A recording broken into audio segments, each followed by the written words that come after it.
This call is now being recorded.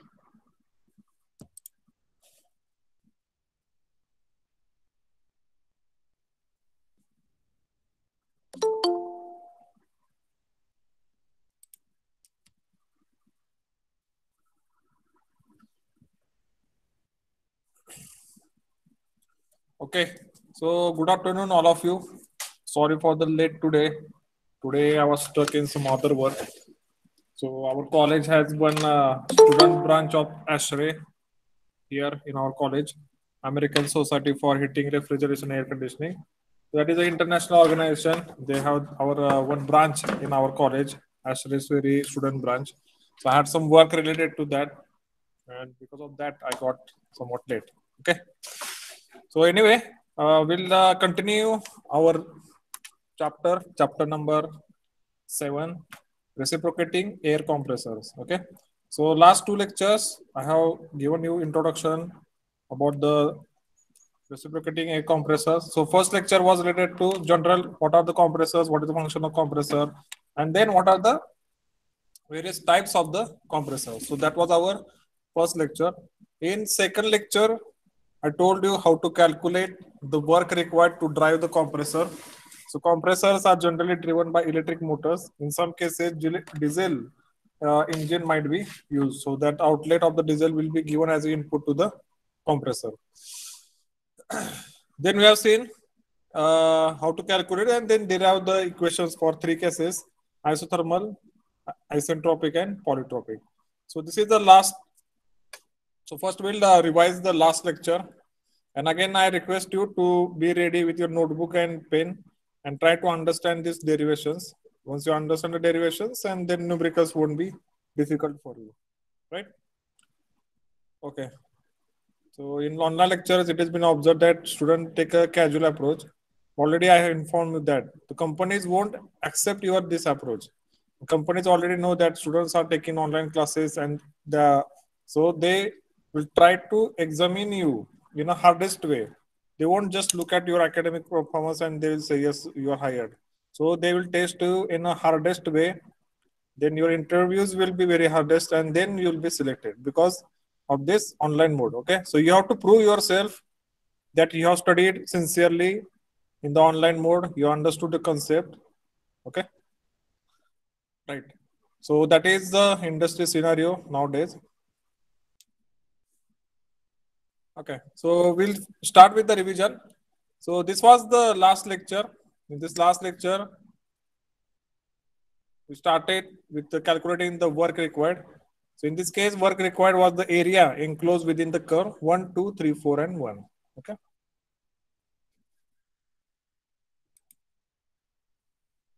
Then there were three cases: isothermal, isentropic, and polytropic.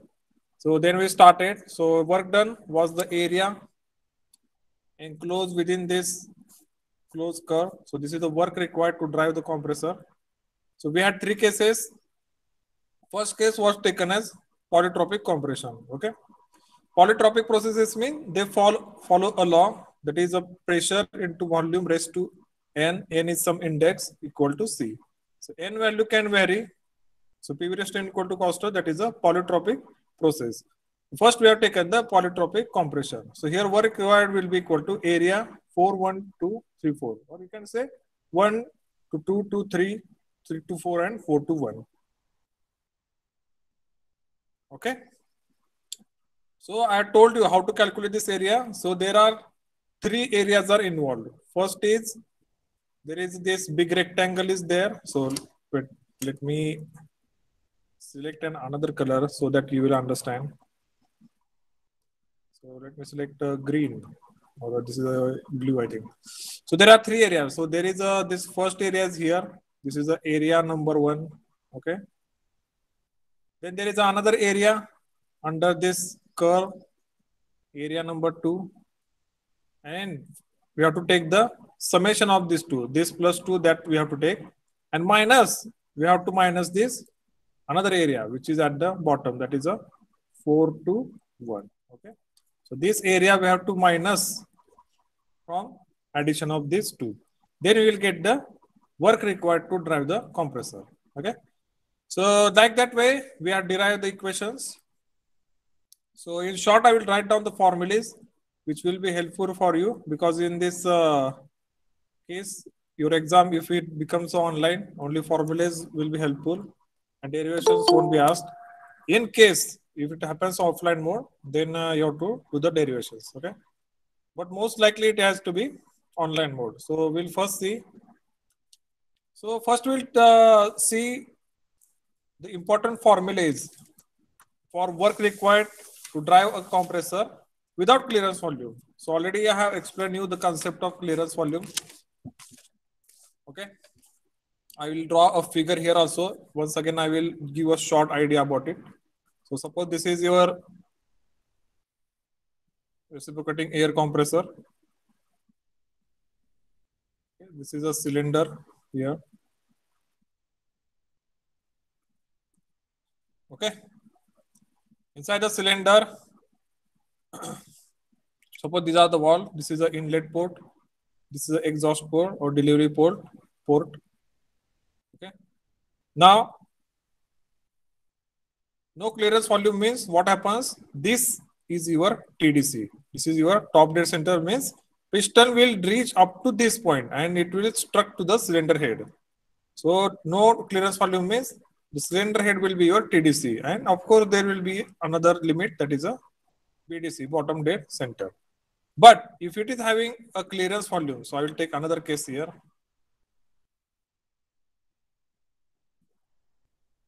So this is just a schematic.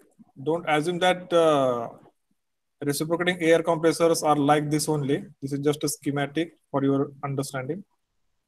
Inlet port, exhaust port, or delivery port.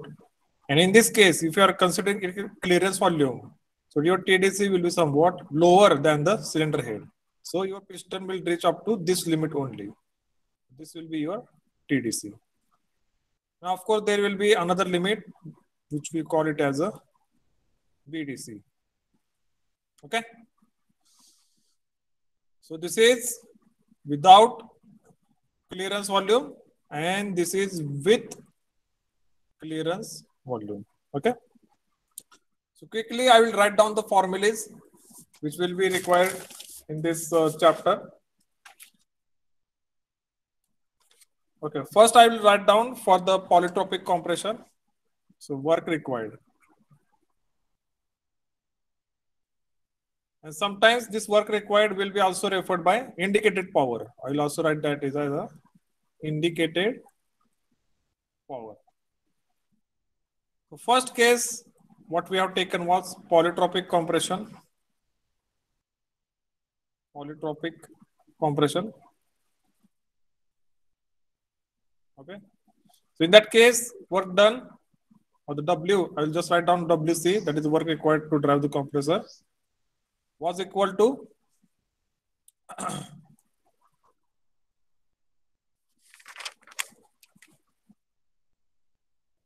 it was equal to n upon n minus 1, right?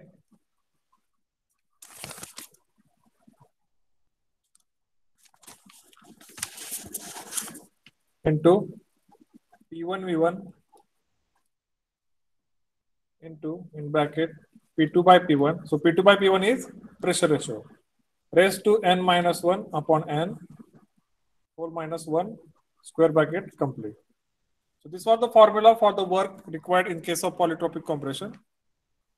This also can be written as equal to n upon n minus 1. And PV1, this can be written by ideal gas equation as MRT1. Okay. So PV can be replaced by MRT. So MRT1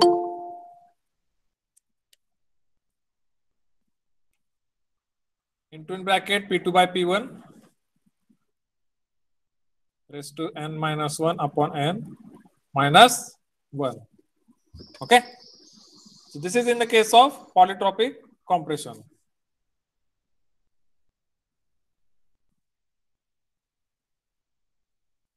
Now next here we have, let us say, isothermal compression. Isothermal compression. So in that case, compressor work will be equal to, so how much we have calculated? So that was, I think, P1V1 log compression ratio, that is log P2 by P1. So that is equal to P1V1 log P2 by P1. It was a simple, and this is the beauty of isothermal compression. That is, a least work is required in case of isothermal processes. Least work required. Okay. And third case was isentropic compression. Isentropic compression. Okay. So I'll write that also here, polytropic compression. That means PV raised to N equal to constant. Then we have isothermal compression. That means P into V equal to constant. And then third, we have isentropic compression. This means PV raised to gamma equal to constant. Okay. So in this case, you can either simply replace N by gamma. So this will be equal to N upon N minus 1. P1, V1. So there will be no N, there will be gamma. So gamma upon gamma minus 1. P1, V1 into in bracket P2 by P1 raised to gamma minus 1 upon gamma minus 1. Okay. And if you solve this step, ultimately we get N upon, so MCP delta T. So that's what we get, MCP delta T.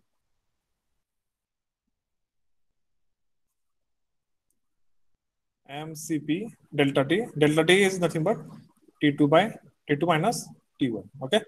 So CP is your specific heat at constant pressure, mass, and into temperature difference. That will be your work required to drive the compressor by isentropic processes. So those want to note it down, they can note it down. Those who were absent, actually, what I meant to say, those who were absent yesterday, they should note it down. So these are the very important formulas. Questions will be asked based on this.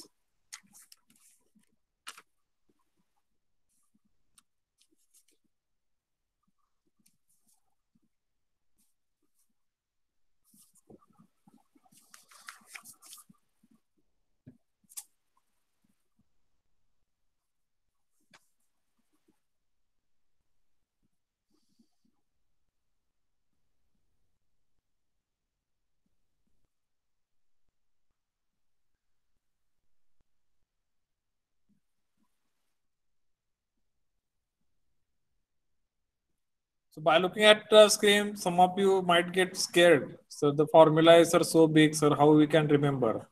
So only way here is hard work. So you have to practice this derivation.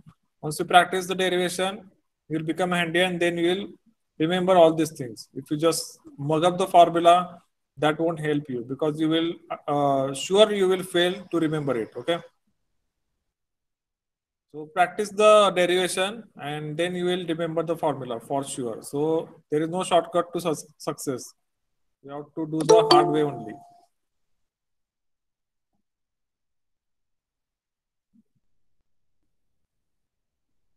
Once you do the hard work, after that things become easy for you.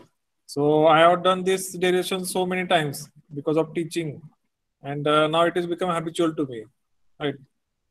So like way, if you like practice this derivations 2 or 3 times, these formulas you will remember easily. Like your hand will remember the formula. You don't need to keep it in your mind also.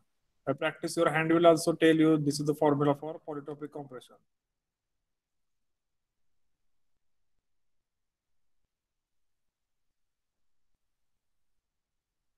Okay, so I hope you have written these formulas. Next, we are point here it is calculating the work required by considering the clearance volume. So in last case, we ignore the clearance volume. In this case, we'll see what is the effect of adding the clearance volume. The clearance volume is very necessary because it creates a gap between cylinder head and piston top. And because of that, piston does not come directly contact with cylinder head.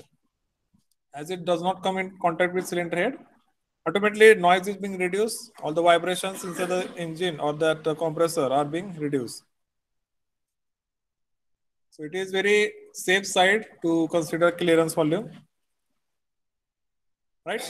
Now, if you consider a clearance volume, this is what your PV diagram will be. You see here closely what is happening in this case. So you have point 1 like previous. At the point 1, piston is at BDC, bottom dead center. Point 1 to 2 is compression. So that compression either can be isothermal or polytropic or isentropic. Piston reaches to point 2. Point 2 is TDC, top dead center. Okay. Now what is happening here in this case? Point 2 is just somewhat below, of TDC. Okay. So it has not completely reached to TDC. It is somewhat below TDC and it has created the enough discharge pressure inside the cylinder. त्याने एवढं pressure तयार केलेलं असतं की discharge valve open होतो. Now at point 2, discharge valve is open. Now what happens? That compressed gas or air is being sent to outside through discharge port, and that is shown by process 2 to 3. 2 to 3 is a delivery process. At the point 3, all the compressed gas is being taken out. Right? Now again, point 3 is your TDC. Point 3 here is it is your TDC. Piston is at TDC, top dead center. Now there is a suction starts from the point number 3. From point number 3, suction process starts. Piston starts from moving from TDC to BDC. So point 3 to 4 is this process.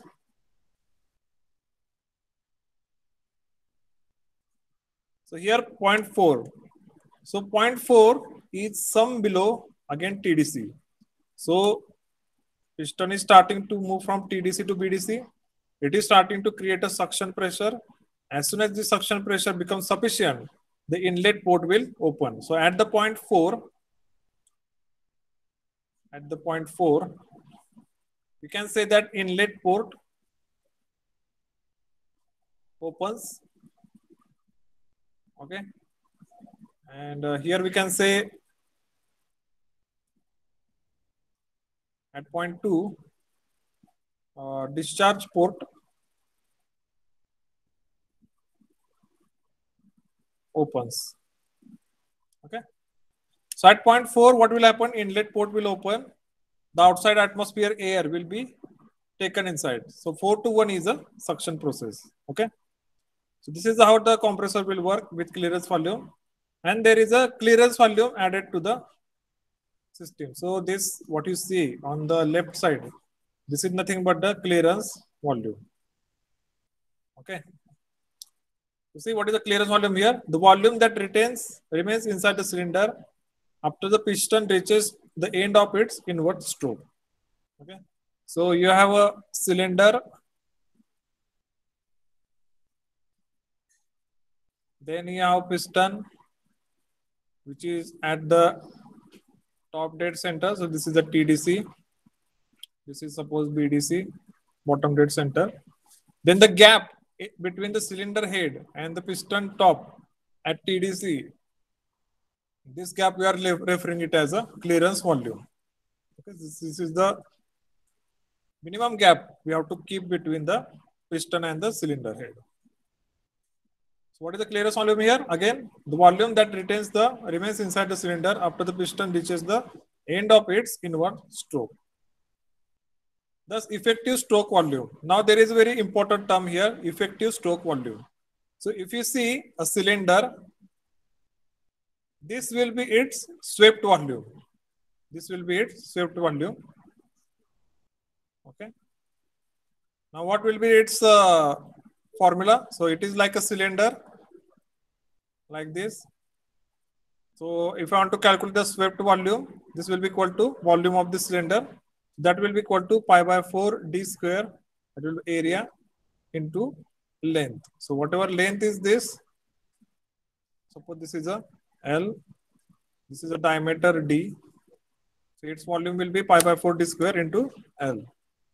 This swept volume is fixed. So in case of compressors, swept volume pi by 4 d square L, this is fixed because it is a geometric dimensions it is. Because of that, the volume remains the constant. But how much amount of air is being taken inside the cylinder? That is nothing but the effective stroke volume. Theoretically काय आहे जेवढा swept volume आहे तेवढीच air आत आली पाहिजे right but practically it doesn't happen there is a term called effective stroke volume. That means actual air sucked or taken inside the compressor cylinder is always less than the stroke volume. So that effective stroke volume is given by V1 minus V4. So this is your effective swept volume. Then obviously swept volume is equal to V1 minus V3. Okay. Rohit, you want to ask something? Rohit Dotre.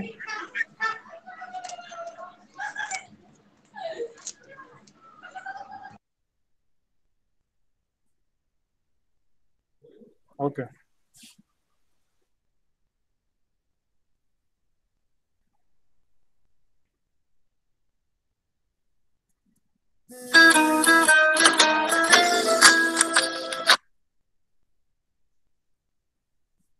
Okay. So what I was saying, effective stroke volume is the actual amount of air which is being taken inside the cylinder. And then the swept volume is always fixed. Okay. Here in this case, if I want to calculate the actual work, that will be equal to area 1, 2, 3, 4. That will be this area. So this will be this much area I am interested. Inside of 1, 2, 3, 4. Okay. This is the area I am interested.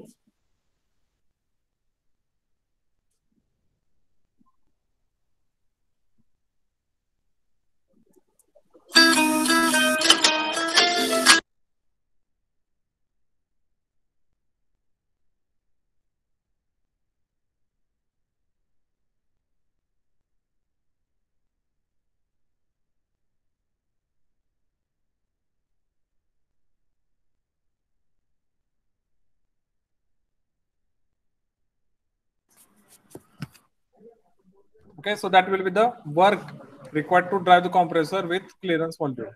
How to calculate this area here? This area will be equal to area 5126. Area 5126. So let me select another color for this. Area 5. So where is 5? This is the 5. Area 5126. So this is your area 5126, which is shown by yellow color, minus area 5436. So I will select another color again here.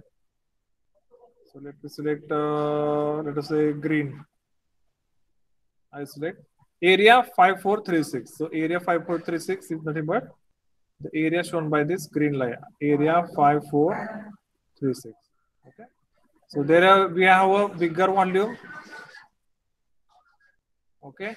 Then we have a smaller volume. If I subtract area number 2 from area number 1, so I will get ultimately the inside area. So this is the work required for this compressor. Okay. So we'll derive this equation also and we'll let us see what we get.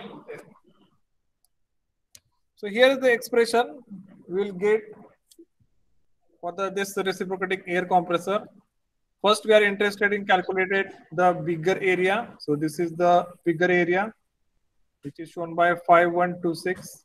So this area is given by here, this term. So this is the bigger area. N upon n minus 1 into P1 V1 into in bracket 1 minus. So here in this case, they have assumed this work as negative raised to m minus 1 upon n. So there they have assumed that the index is different for polytropic and the isentropic processes. So before going to this theoretical case, we will do the derivation by ourselves.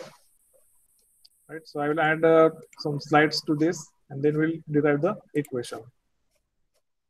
Okay.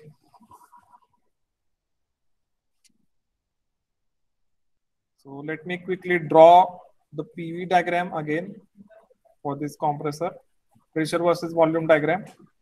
So here This diagram will be like this somewhat, right? So this is the clearance volume I have kept aside. This is the clearance volume VC. The processes are 1 to 2, 2 to 3, 3 to 4. So if I extend this on the vertical axis, so this will be your point number 5. This will be your point number 6. Okay. Now how to calculate the compressor here, work here? So area 5126 minus area 5436. Okay. So this is how we will going to calculate the compressor work.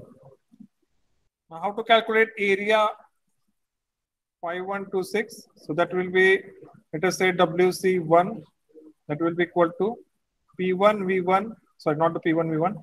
So whatever formula we use for the polytropic compression, N upon N minus 1 into P1 V1 into in bracket P2 by P1 raised to gamma minus 1, or sorry, N minus 1 upon N minus 1. So this will be the compressor work required for area 5126. If I take area 5436, in this case, let us say that is a WC2, that will be equal to N upon N minus 1 into, you have to write it here, its suction pressure. So if I taking here, so 4 will be its suction pressure. So that will be P4 V4 into in bracket. Here we can write P4 to P3. So that will be P3 by P4 raised to N minus 1 upon N minus 1. Okay. Now the expression for the compressor work total will be equal to WC1 minus WC2. So this will be equal to N upon N minus 1, P1 V1 into in bracket P2 by P1 raised to N minus 1 upon N minus 1 minus N upon N minus 1 into P4 V4 into in bracket P3 by P4 raised to N minus 1 upon N minus 1. Okay. So here in this case, see what is here. Pressure P1 is nothing but pressure P4. So see here, they lie on the same horizontal line. Pressure at point 1 and pressure at point 4. So that is why they are equal, as they lie on the horizontal line. Then we have P2, which is equal to P3. Okay. So I'll just replace it and let us see what it happens. So this will be equal to, I'll take this N upon N minus 1 as common. So inside the bracket, there will be P1 V1. Inside that, that will be P2 by P1 raised to N minus 1 upon N minus 1 bracket minus P4 V4. But P4 I can replace by P1 and V4 as it is. So again, that bracket will be there. P3 I will replace by P2. So P2 by P1 again. Bracket raised to N upon N minus 1 upon N minus 1 bracket complete and whole bracket complete. So see here, this term is repeating. So whatever inside this curly bracket, it is common in both. So I will take that outside. So this will be equal to N upon N minus 1 into that curly bracket. I'll just write it as a square bracket again. P2 by P1 raised to N minus 1 upon N minus 1. This is a common. Inside the bracket, I can write it as a P1 V1 minus P1 V4. Okay. Now see here, this P1 V1 minus P1 V4. I can write it as a P1. I can take as common outside. Then I can write V1 minus V4. Okay. So what is happening here? At the pressure P1, there is a change in volume. Okay. So at the pressure P1, there is a change in volume from V1 to V4 or V4 to V1. So by ideal gas equation, so by ideal, so I'll write this on the next slide. So by ideal gas law,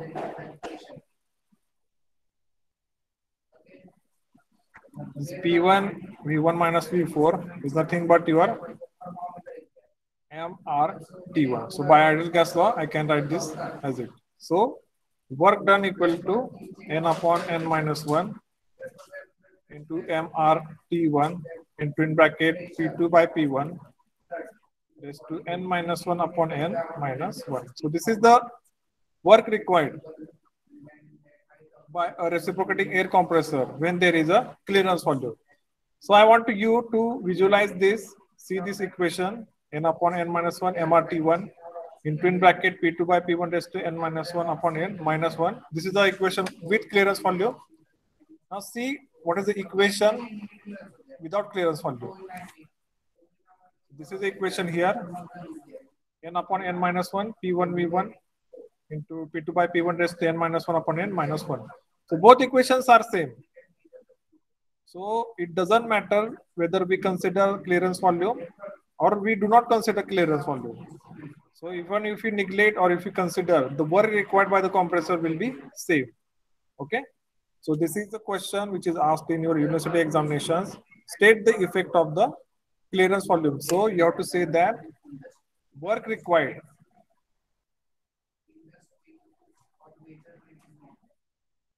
by the compressor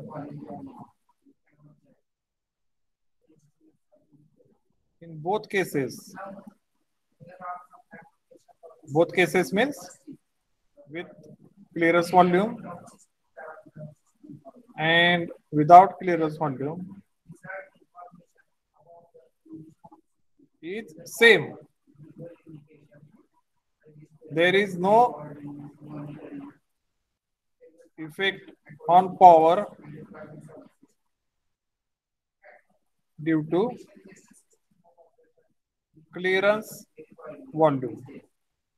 Okay, so this statement is very important. There is no effect on power due to clearance volume. But by considering the safety point of view, you have to provide the clearance volume to avoid the vibrations, to avoid the noise, to avoid the any accidents in the reciprocating air compressors. So write it down. Okay.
Okay. So I hope you completed writing this and write down the last equation and make the remark that there is no effect of clearance volume on the power required.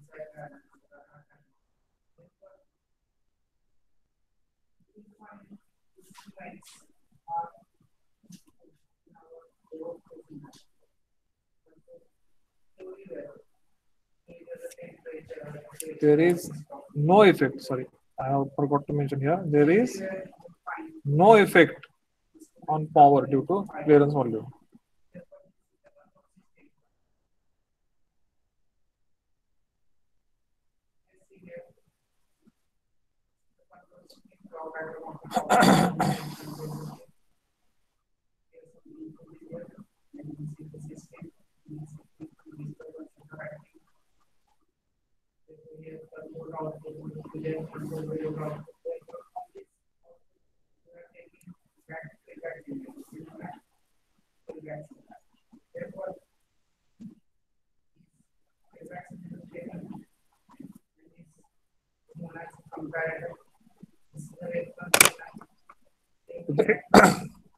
So there is a fixed question which is asked. If you see the previous year question papers of ATD, state the effect of clearance volume. In that you have to do this derivation and then you have to say that there is no effect of clearance volume. But for this statement, you have to do the one-page derivation. Okay, that is enough for this clearance volume. Now we'll see next what is mean by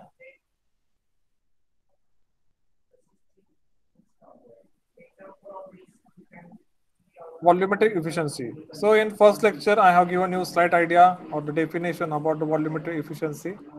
Today we'll see what is it in details. So give the title volumetric efficiency.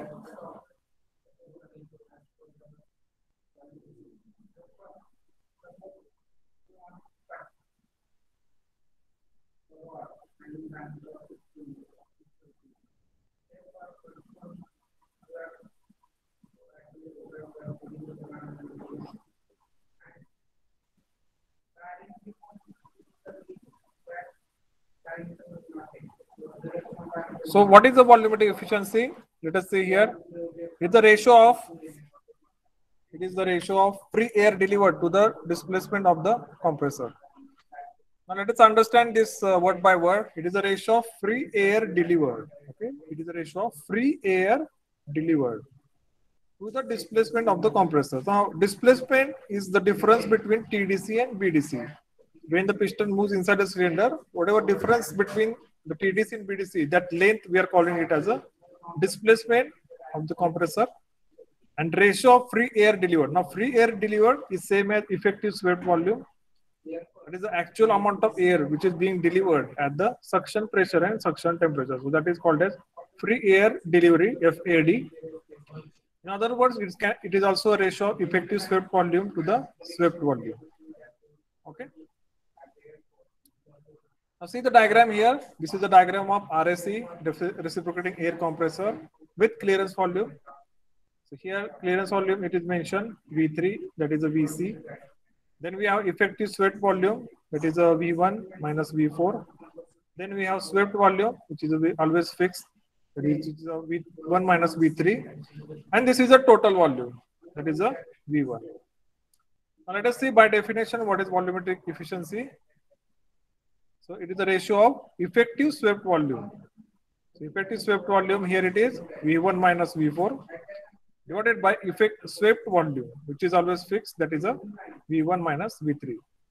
So this ratio is volumetric efficiency. Okay, so this is also equal to free air delivery, okay, divided by displacement.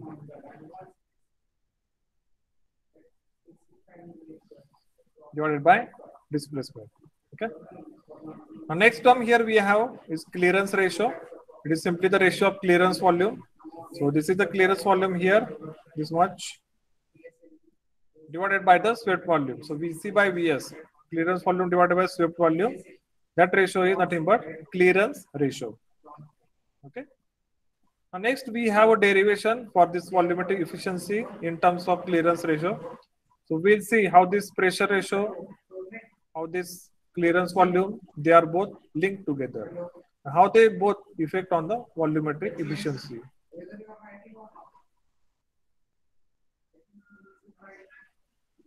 Okay, so note down these definitions. Write down because there is a numerical based on this.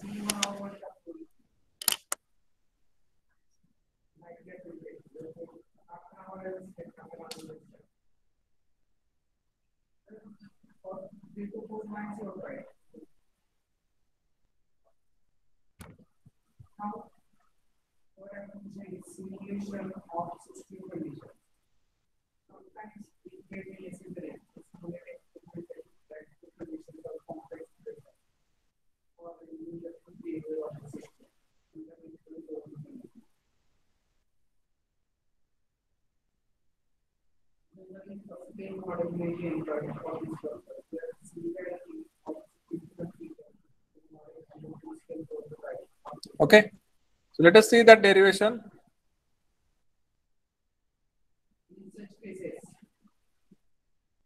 So there is a statement which is made on the screen.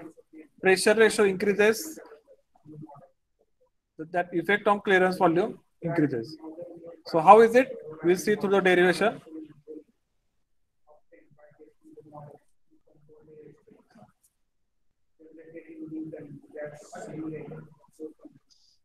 Okay. So this is the formula for volumetric efficiency. We all know effective swept volume. Wait, I got a call. Just wait.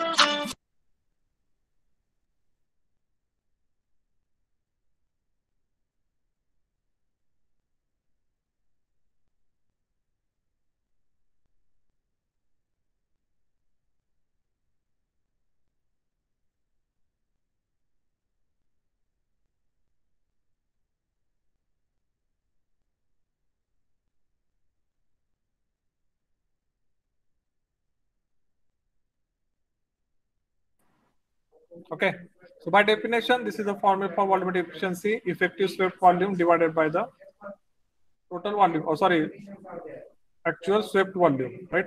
V1 minus V4, that is your effective swept volume, divided by V1 minus V3, that is your swept volume. So effective swept volume is actual amount of quantity of air which is being delivered. Swept volume is that is just a volume of the cylinder. Now in this case, see what they have done next. They have added and subtracted V3 in the numerator. So there is a minus V3 and plus V3. They both will cancel together. So so total effect is 0. So in the numerator, they have just added V3 and subtracted V3. So V1 minus V3 plus in bracket V3 minus V4. So this is same as V1 minus V4. Next, they have taken this bracket outside. So that will be 1. So 1 plus again V3 by V1 minus V3 minus V4 divided by V1 minus V3. So this is just a term being arranged here. Next, they have multiplied this term by V3 by V3. Okay. So the V4 is taken here in this side and they reach to this equation, which is a 1 plus V3 by V1 minus V3 minus V3 by V1 minus V3. So you can see this term is repeating. So we can take this term as a common. So if you take that term as common, this will be resulted like this. Okay. Next, they have rearranged this equation and then they have taken this minus outside. So V3 minus V4 minus 1. So that means they have multiplied this bracket by minus 1. That will reflect this side, plus will become minus. So the V3 minus V4 that can be replaced by P3 by P4 raised to 1 minus n. Now you might ask, sir, from where this has come? So this is for the polytropic processes. So we all know that polytropic processes PV raised to n equal to constant. So if you take like what?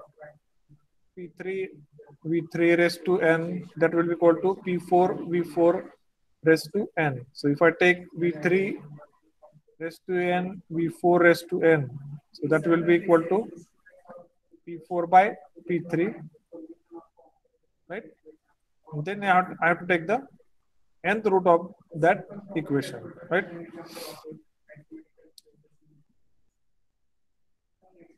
Okay. Now next, see, they have replaced this equation by this, and the resulting equation here they are obtained. They have replaced this V3 divided by V1 minus V3 by gamma. So gamma is nothing but the clearance ratio. Okay. So the last equation or the formula for the volumetric efficiency in terms of clearance ratio and pressure ratio is given by this. So that is equal to N volume. Volumetric efficiency is equal to 1 minus. They have taken the gamma. Generally, we take it as a K. So K into in bracket. This P3 is same as P2 and P4 is same as P1 raised to 1 by N minus 1. So this formula you have to remember because there will be numericals based on this.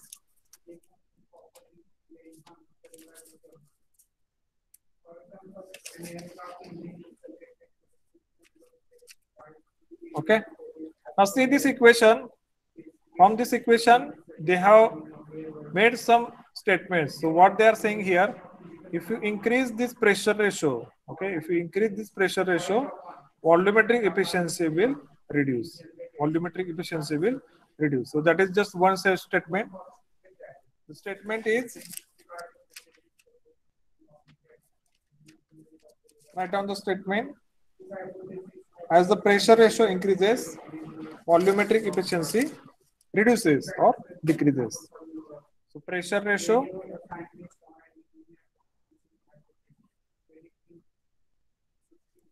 which is written as small r, as it increases, volumetric efficiency, that is the N volume, it reduces. Okay. This derivation won't be asked, but you have to remember this formula for volumetric efficiency in terms of clearance volume and clearance ratio and pressure ratio.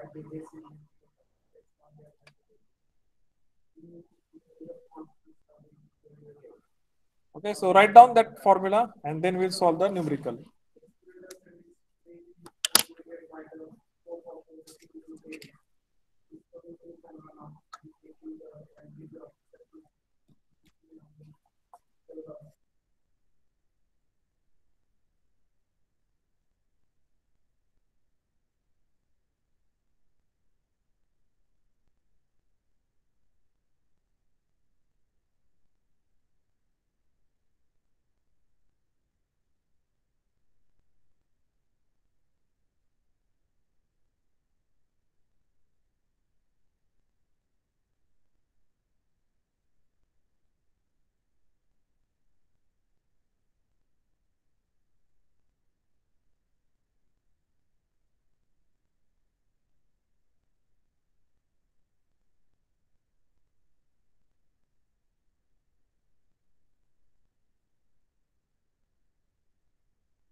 Okay, so we'll see the numericals now. So this is the photo I have taken from the notes. This is the numerical one. So already in last lecture we have solved one numerical. That was the straightforward. We have to put the values there. In this case, we have to apply our mind. Okay. So following data relate to a performance test of a single acting reciprocating air compressor whose dimensions are 14 cylinder centimeter by 10 centimeter. Okay, 14 by 10. In this case, 14 is nothing but the diameter of the cylinder. 10 centimeter is the length of the cylinder. In this case, suction pressure they are given as 1 bar, which is atmospheric. Suction temperature they are given as 20 degrees Celsius. Discharge pressure here is in the case is 6 bar. Discharge temperature is 180 degree Celsius. The speed of compressor is 1200 RPM. Shaft power, that means whatever power we receive from electric motor to the compressor, that is given by 6.25 kilowatt. Mass of air is 1.7 kg per minute delivered. So calculate here actual volumetric efficiency, indicated power, this isothermal efficiency, mechanical efficiency, and overall efficiency. So step by step, we'll calculate. Please note down the problem here.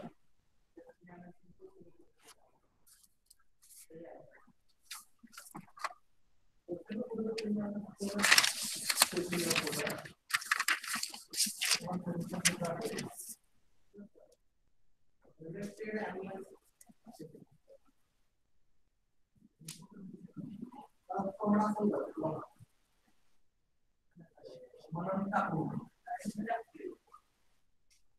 be ready with your calcs because I will be needing the answers from your side.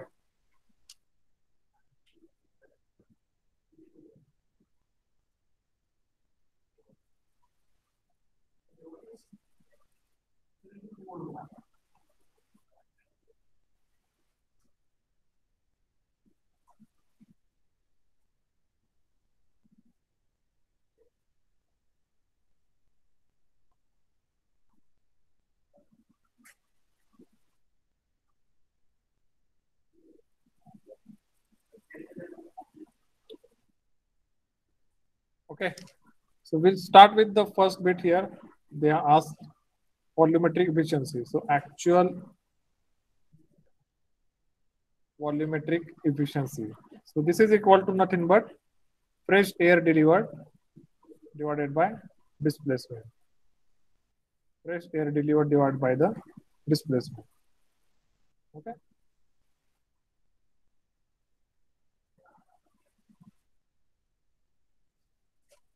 Now let us first calculate the displacement of this compressor. So I need answers from you. Be ready with your calci. Displacement. Okay. Displacement is nothing but the swept volume or the volume of the cylinder. So that will be equal to pi by 4 into d square into L. Here in this case, we have to consider the RPM. Okay, in order to calculate the displacement like per minute, meter cube per minute or meter cube per second, we have to consider is RPM, right? So here pi by 4 into diameter. So diameter they have given as a 14 centimeter. D they have given as 14 centimeter. In case of meters, it will be 0.14 meter. Length they have given as 10 centimeter. So in meters that will be 0.1 meter. Okay. Right. So pi by 4 into 0.14 square into 0.1. Okay. Into N they are given as a 1200 RPM. So calculate this and tell me the answer. Also mention your units here. So D is in meter, L is in meter, 1200 is in RPM.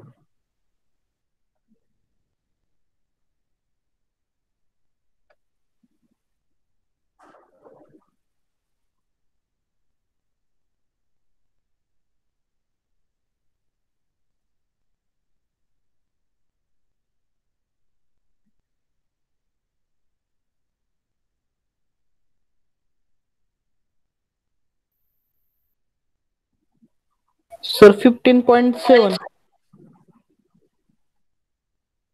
Okay, so you can type that in chat box, right? So I'll cross check all your answers, right? So there may be different answers from your side. Let me receive your answers, then we'll cross check.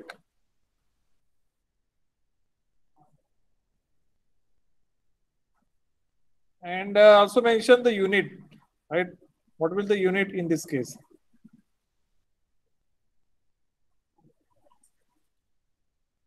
Okay.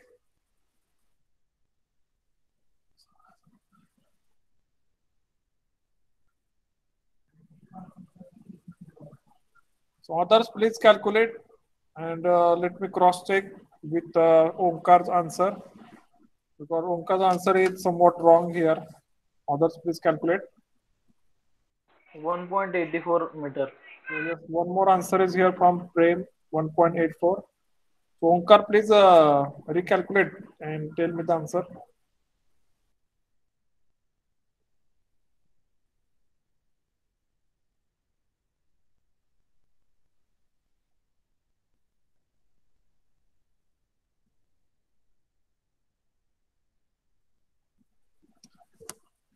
Okay, right. So I'll take Prem's answer. That is 1.84, which is the correct. And Prem, what is the unit for that? Meter. You see here, this D is in meters. There is a square that will be meter square. Then L is in meters, that will be meters into RPM. RPM is per minute, na? Per minute, rotations per minute. So this will be meter cube per minute. Okay.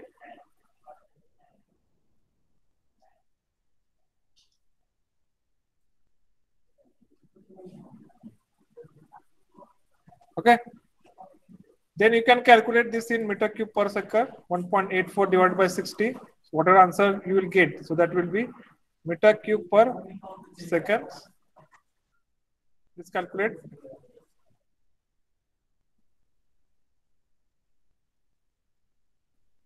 So this will be what, around 0.03 meter cube per second. The next here is fresh air delivery. Fresh air delivery is nothing but the amount of or actual amount of air received at the suction temperature and suction pressure. So this is equal to, from ideal gas equation, we can write this as a mRT1 divided by P1. So remember this formula. I have not taken previously, but this is very important formula. Please note it down. FAD is calculated by mRT1 divided by T1. P1. So this equal to the mass flow rate. In this case, it is given as 1.7 meter cube per minute. So I will divide first and by 60. This is to convert into second. So whenever the unit is given in per minute, so divide by 60. So that will give you per second into R. Now R value for the air, it is taken as 287. Okay. The temperature here is given as 20 degrees Celsius. So 20 degrees Celsius plus 273. So 293. That will be Kelvin. So 293. And pressure is given as 1 bar. So 1 into 10 to power 5 pascals. So how to convert bar into pascals? Into 10 to power 5. So calculate this. So this will be your fresh air delivery.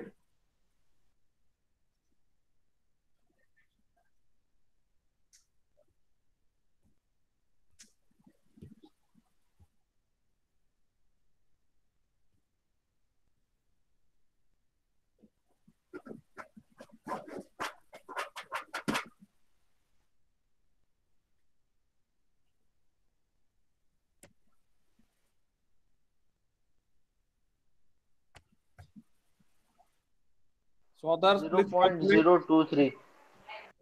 You can type in the chat box. Okay. Prem. Others also please calculate, because this semester is short for you DS5 students. Already the division A of second year, their syllabus is over and they are practicing. You got very less time. Your syllabus will be over by April. Okay. So please pay attention. You will get very less time for preparation afterwards. So whatever preparation you want to do, you have to do right now.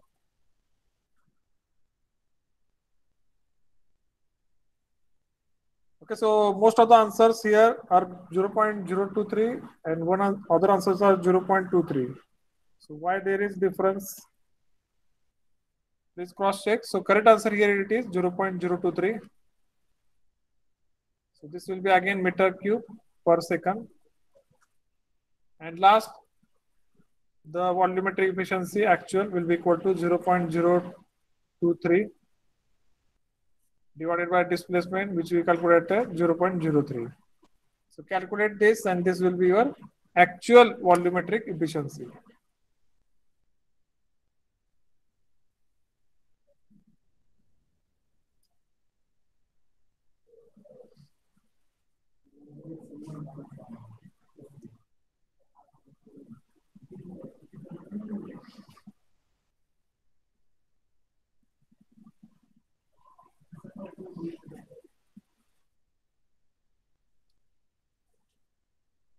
Okay, one answer I have received 0.79. Okay, so Rohit, you made a mistake in last step. Please, I hope this time your answer is correct. 0.76. Another answer is there. So let us wait for third answer, 0.76. So Rohit, please charge your calci. Okay, change the batteries or purchase a new calculator, whatever you can do. Right. Or I don't know if you are doing in your mind these calculations, but don't do engineering calculations in your mind. Please make use of calci, right? So answer I will take here that most students have answered, that is a 0.76. Yes. Now Rohit, you have got correct. So this, or I can say this is a 76% volumetric efficiency. What is meant by volumetric efficiency? Here I will again explain. So suppose there is this cylinder of the reciprocating air compressor. The total volume is swept volume, that is a Vs. Theoretically, it is expected that this compressor will deliver this amount of air, but practically it doesn't happen. So there is always a lesser volume which is being delivered. So this lesser volume is a fresh air delivery or effective swept volume. So if you compare pressure delivery with the swept volume, you will get 76% efficiency. म्हणजे swept volume च्या फक्त 76% air deliver होते. So that is the mean by volumetric efficiency. Right? This was our first bit. Next here we have to calculate the indicated power. So second here it is indicated power, or simply work required to drive the compressor.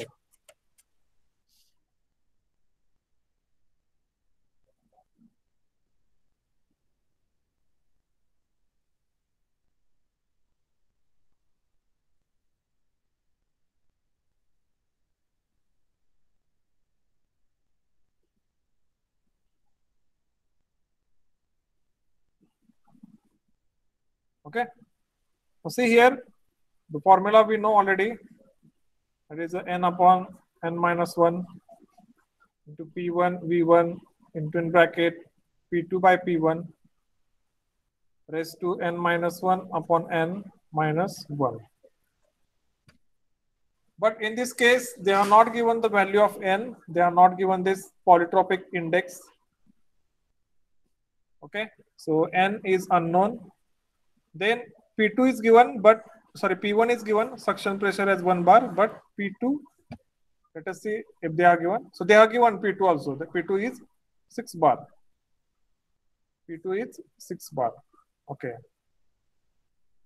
P1 they have given as 1 bar. Okay.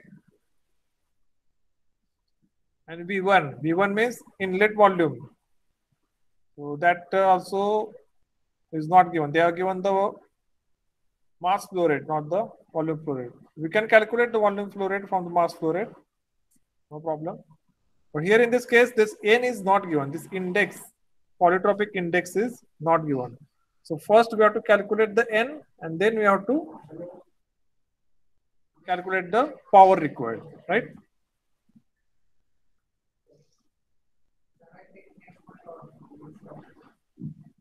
Okay. So how to calculate the n here? So we have to make the use of the polytropic formulas. So whenever there is a polytropic process, there are some formulas. So for polytropic process,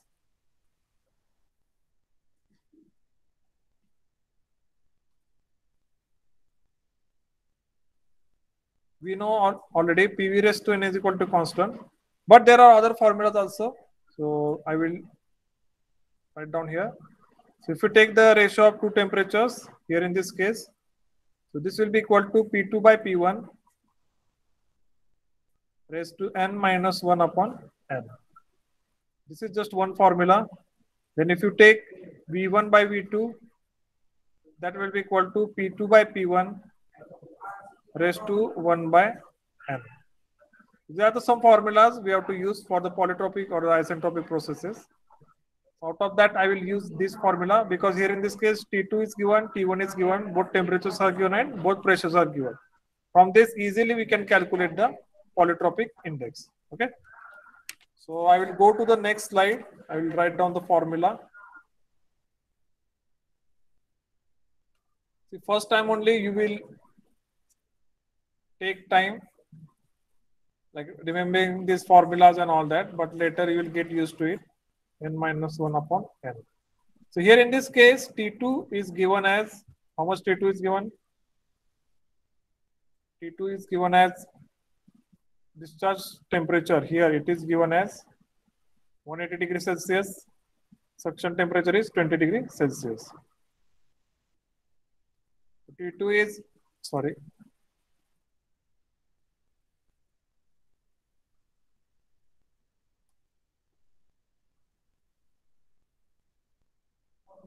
T2 is 180 degrees Celsius. So plus 273, that will give you in Kelvin.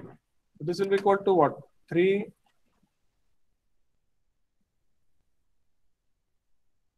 So that will be 453 Kelvin.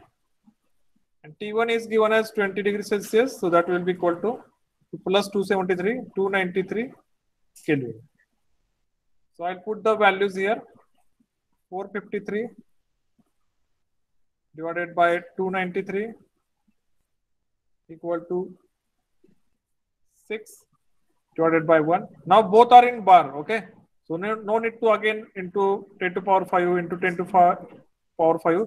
It is not needed because both are in bar and they are in numerator and another is in denominator. So raised to n minus 1 upon n.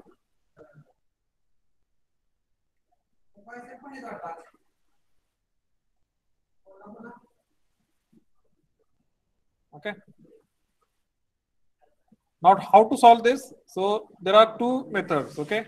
So either you take log on both sides, then you solve the equations, and then you obtain the value of n, or you can directly put this equation in your CALC, okay? And there you can solve for n, okay? So both the methods I will show you, both are very simple. First we'll go the traditional way by taking the log on both sides. Taking log on both sides. So this will be log 453 by 293 equal to log 6 by 1, or simply 6 I will take, n minus 1 upon n. So when there is a power in log, this is also equal to n minus 1 divided by n log of 6. So simply I will take n minus 1 upon n on one side. So this will be equal to log 453 by 293 in numerator. In denominator, it will be log 6. So calculate this and tell me the value.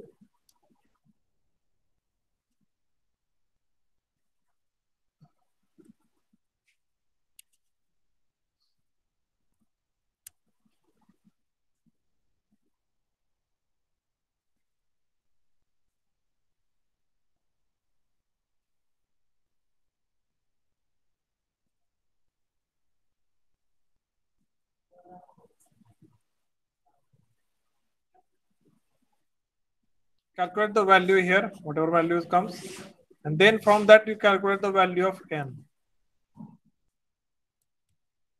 Do these calculations and tell me the value of n.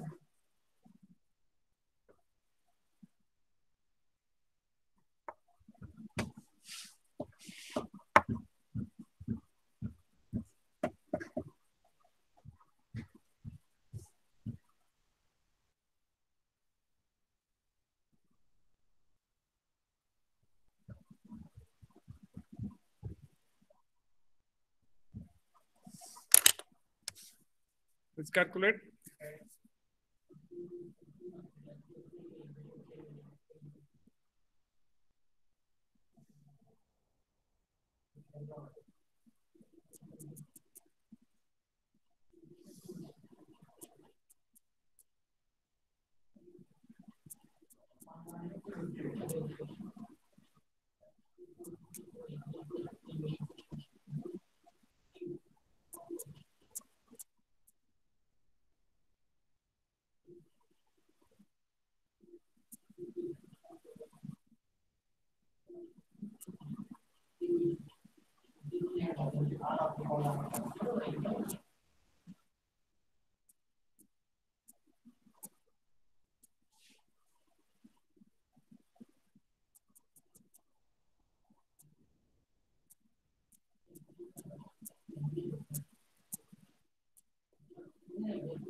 calculate and tell the answers.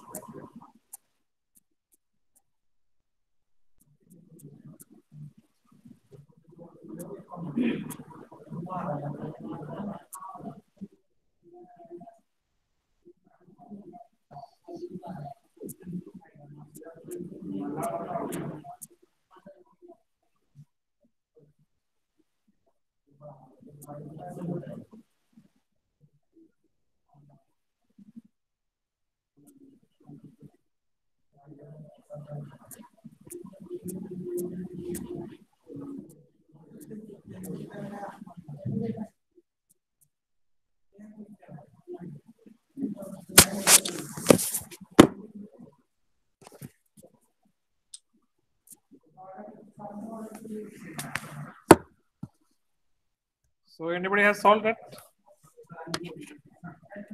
0.24. So I think you have told me this answer 0.24. 0.24, right? Then calculate the value of n. Calculate the value of n. N Rohit has calculated. So Rohit, I trust you this time. Okay. Again, Rohit, Suyash has given different answers. So please cross check.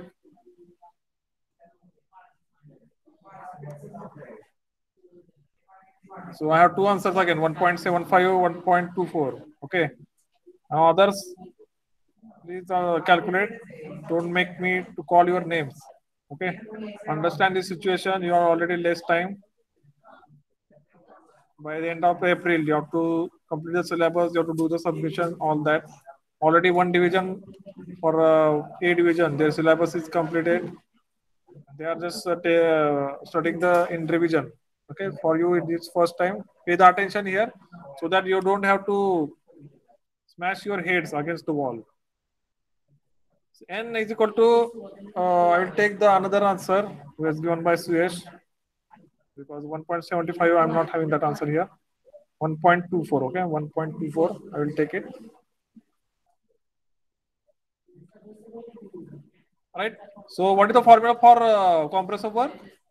Again, n upon n minus 1 into P1 V1. Instead of P1 V1, I will take MRT1 because V1 is not given. Inside bracket P2 by P1 raised to n minus 1 upon n minus 1.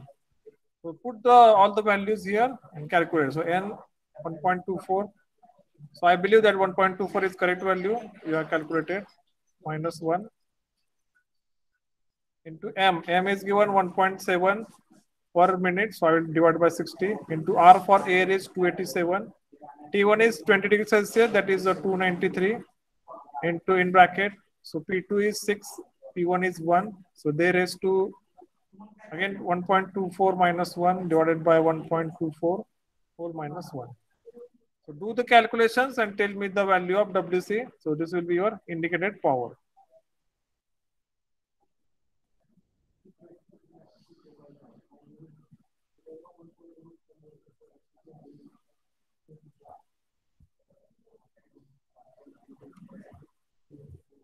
Sir N कसं calculate करायचं? So there is a whole derivation or a whole one side I have solved for n. Na? So let me again recap here. So see here we have to calculate the indicated power. The formula was this. Okay. So in this formula P2 was known, crystal pressure, P1 suction pressure was known. All things were known, but we didn't know the value of n. N is आपल्याला माहित नव्हतं. So for that n, I have made use of some formulas which are used for the polytropic processes. So whenever there is a polytropic process, we all know that PV raised to n is equal to constant. That means pressure into volume raised to some index. This product or this multiplication is always constant in that process. Another formulas which can be derived from this are this one. T2 by T1 is equal to P2 by P1 raised to n minus 1 upon n. Or you can write V1 minus V2 equal to P2 by P1 raised to 1 by n.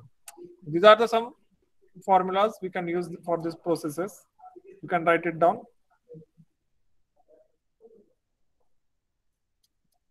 Okay. So I have used this formula here. I have put the values here. Okay. Then I have taken natural log on both sides. So log on this side, log on this side. Okay. So log of this bracket, right, equal to log of this bracket.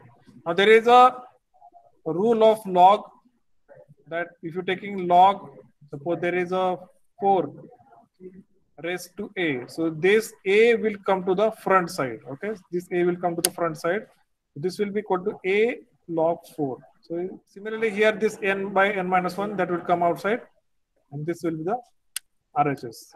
So by that way I have solved and I obtained the value of n, that is a 1.24. Okay.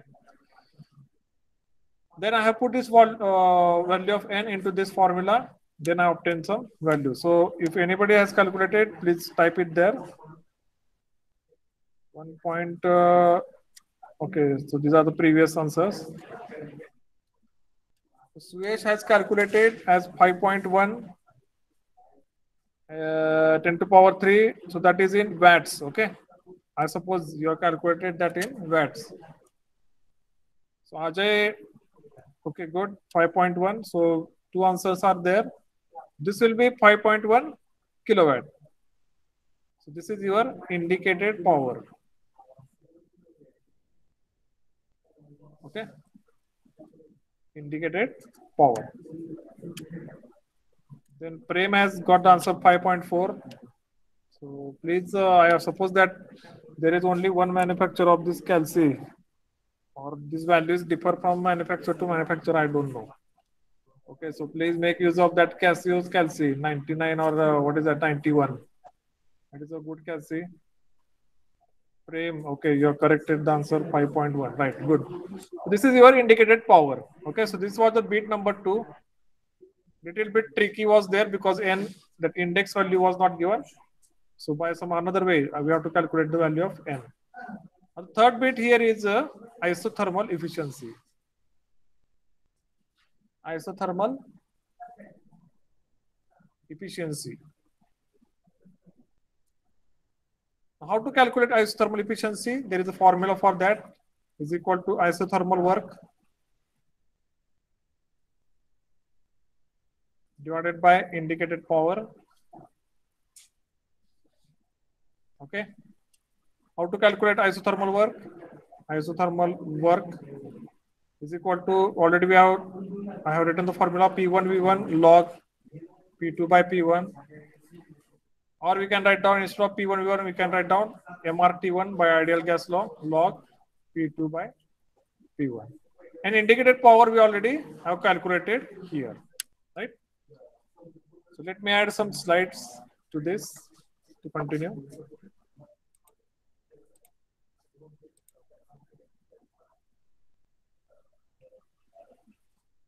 Okay.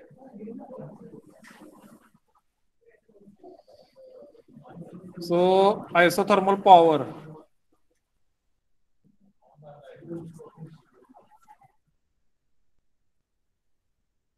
is equal to, I have written MRT1 log P2 by P1. So here again mass flow rate is given 1.7 per minute. So I'll divide by 60. R for air is 287 into T1. T1 is nothing but 20 degrees Celsius plus 273. 293 into log P2 is 6 bar, P1 is 1 bar. So calculate this isothermal power.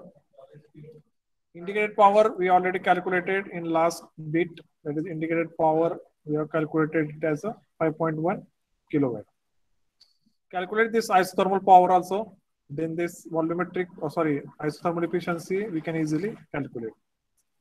5.1.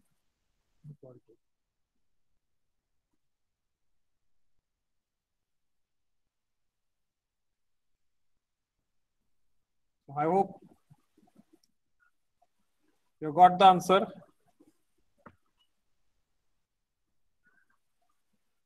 And one more thing, some students after taking the lecture and they come and they say, so there was a range problem and all that. So if there is a range problem before the lecture, you should inform me. If there is a range problem in between, the lecture, you should text me, all right? Once you get the range, right? So whole lecture you are absent and then you are saying that there are like range problems. So that won't be tolerated. I won't take that attendance.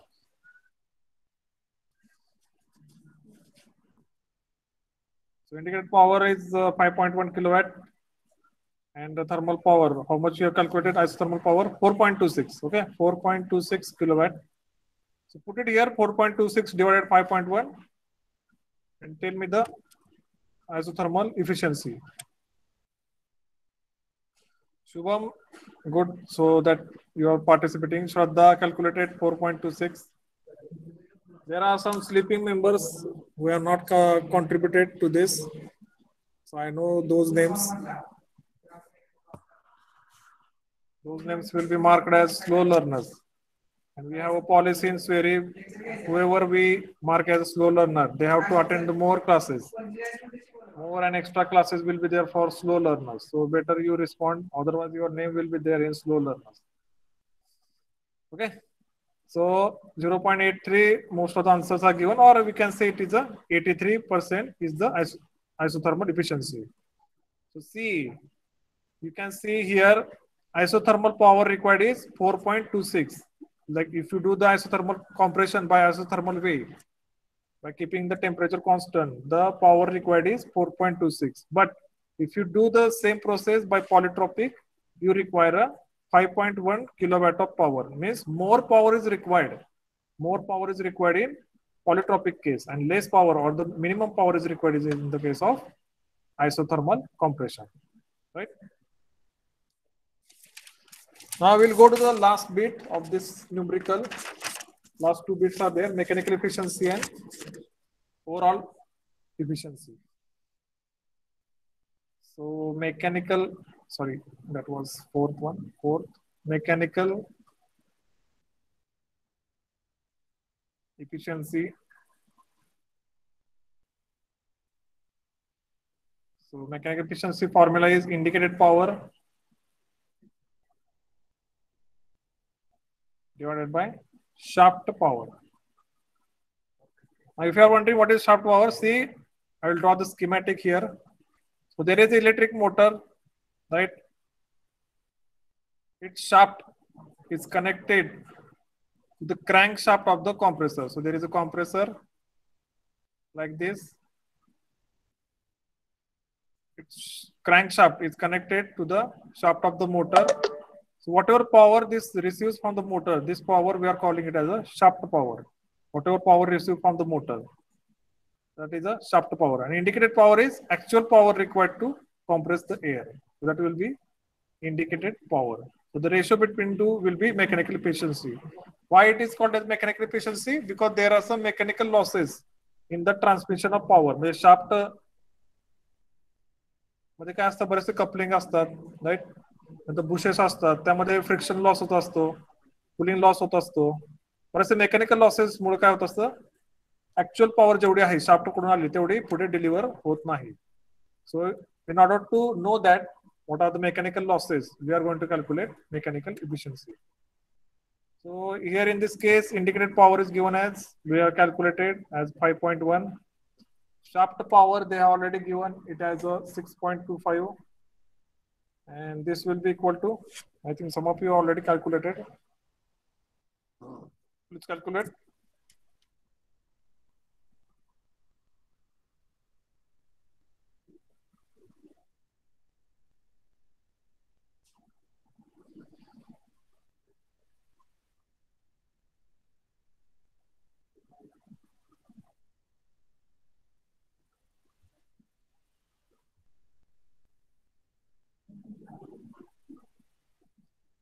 So most of the answers are 0.81 or you can say 81%. याचा अर्थ काय की shaft कडून म्हणजे electric मोटरच्या shaft कडून जेवढी power येते त्यातली 81%च कॉम्प्रेसर वापरते, बाकीचा 19% आहे तो मेकॅनिकल लॉस आहे, right. So please know what you are calculating. You are calculating mechanical efficiency. That means there are some mechanical losses in the system. And this value suggests that there is a 19% is mechanical loss is there, mechanical loss of power. Next bit here it is overall efficiency. So overall efficiency, the formula here it is equal to isothermal power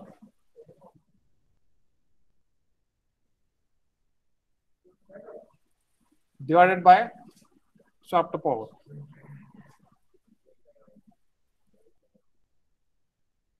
So here again, isothermal power we have calculated 4.26, shaft power we know that is a 6.25.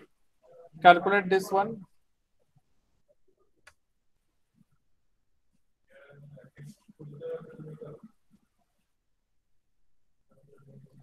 Okay, so I like that some students are responding very quickly.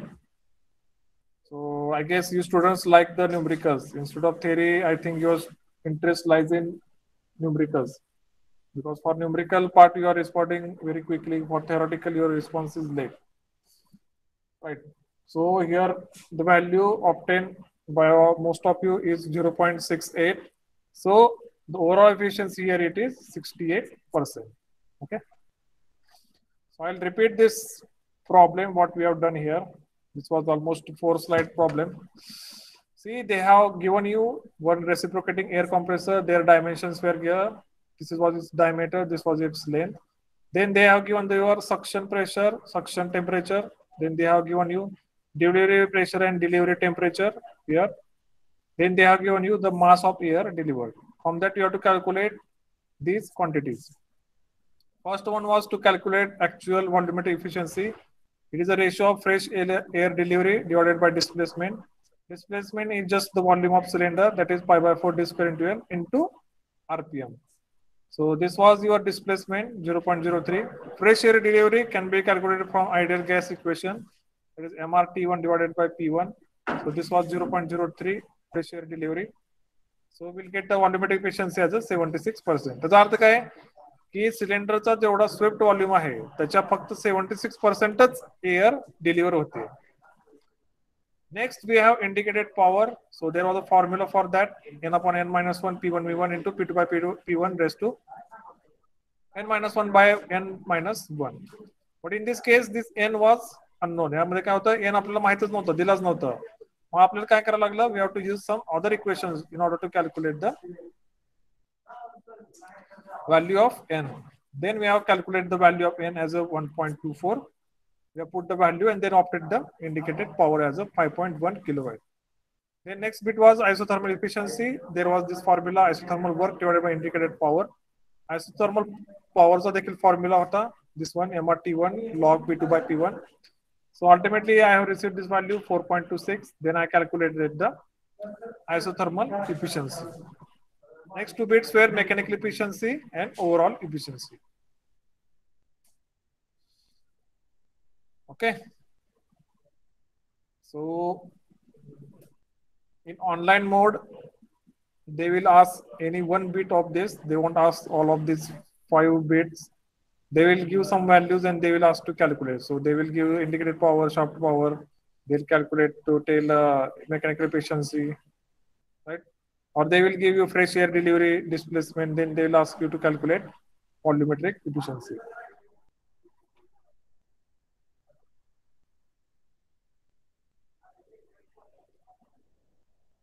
Okay, so there is another problem in front of you.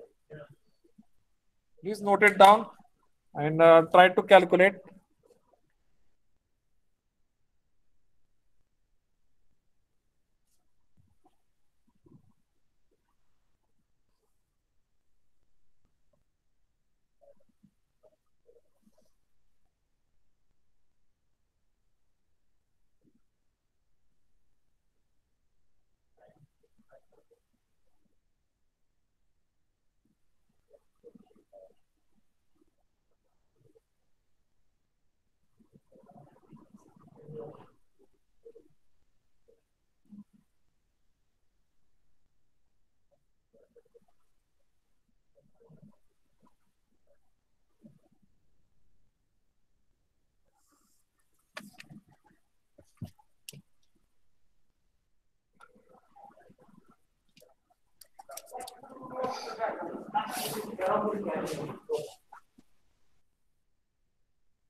So I will read the problem.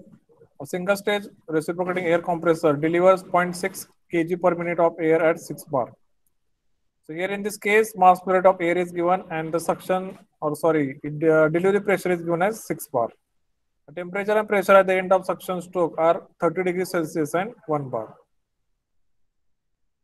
Okay, so air is, when it is taken inside the cylinder, the temperature is 30 degrees Celsius and pressure is 1 bar. Suction pressure is 1 bar. The bore diameter is given as 100 mm and stroke is given as 150 mm. Bore means the diameter of cylinder, stroke means the length of the cylinder. The clearance is 3% of swept volume. So the clearance volume is 3% of swept volume. Assuming the index of compression and expansion to be 1.3. So the index is given as 1.3. Find first volumetry efficiency, second power required of if mechanical efficiency is 85%, speed of compressor in RPM. Okay, so write down this formula and as a homework you try to solve it, and next lecture we'll take this or we'll solve it together. Okay, so note down the formula, problem. Next lecture we'll take it, and there are some bits which are remaining, like actual work required or the actual indicated diagram that is remaining, and multi-stage compression part with intercooling and all that is also remaining. In next lecture I will try to cover it, but these numericals are important because these numericals are fixed asked in every university ATD's examination. So you can, so I also requested some of you to, if you can come to the college physically, you should come. I will show you the compressor which is there in our workshop, its parts, and I will also show you the previous year questions. So in that also you can see there are some questions, two questions fixed, like 15 marks question are there from the reciprocating air compressor chapter. So there is a numerical and then there will be one theory.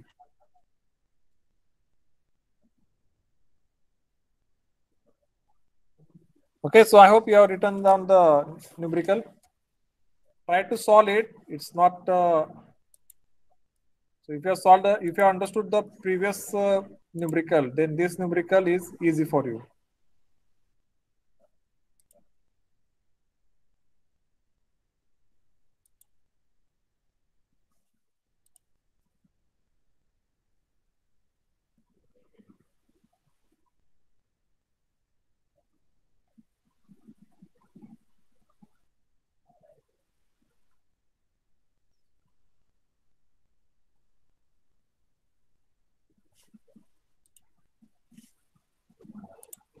So if you have any questions, you can ask.